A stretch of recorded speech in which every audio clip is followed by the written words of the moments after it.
préparer les ruches pour l'hiver et vérifier que la colonie a assez de nourriture pour les mois à venir. Ben celle-là, elle n'est pas bonne, ouais, c'est sûr. Pas beaucoup de réserves. Les abeilles n'ont pas eu assez à butiner cet été, la faute à la pluie. Conséquence, une baisse de 60% de la production de miel cette année.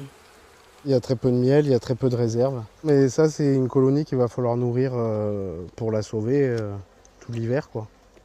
Il n'y a rien comme miel. On a eu un printemps très froid et très pluvieux, donc quasiment aucune récolte sur l'acacia.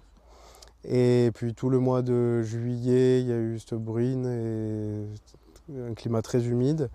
Et donc quasiment pas de miel en montagne, pas de miel dans le Piémont. Johan Pavia est apiculteur depuis 2007. Propriétaire de 200 ruches, il est également président d'un syndicat qui regroupe 180 professionnels et amateurs. Il se bat pour la reconnaissance en calamité agricole cette année, en vain pour l'instant, car la situation est catastrophique pour les apiculteurs.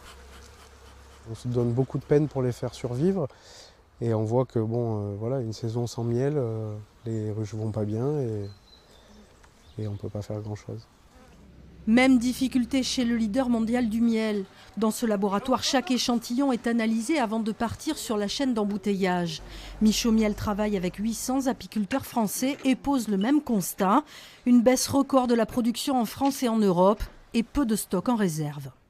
Chaque année, on anticipait bien sûr le fait qu'il y ait de bonnes ou mauvaises récoltes, sauf que ce que l'on a connu l'année dernière, c'est un contexte exceptionnel avec l'année Covid.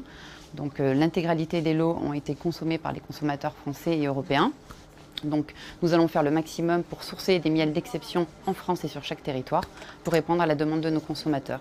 L'entreprise compte sur la production en Amérique du Sud pour couvrir la demande. Les consommateurs de leur côté devront accepter de payer plus cher leur miel français.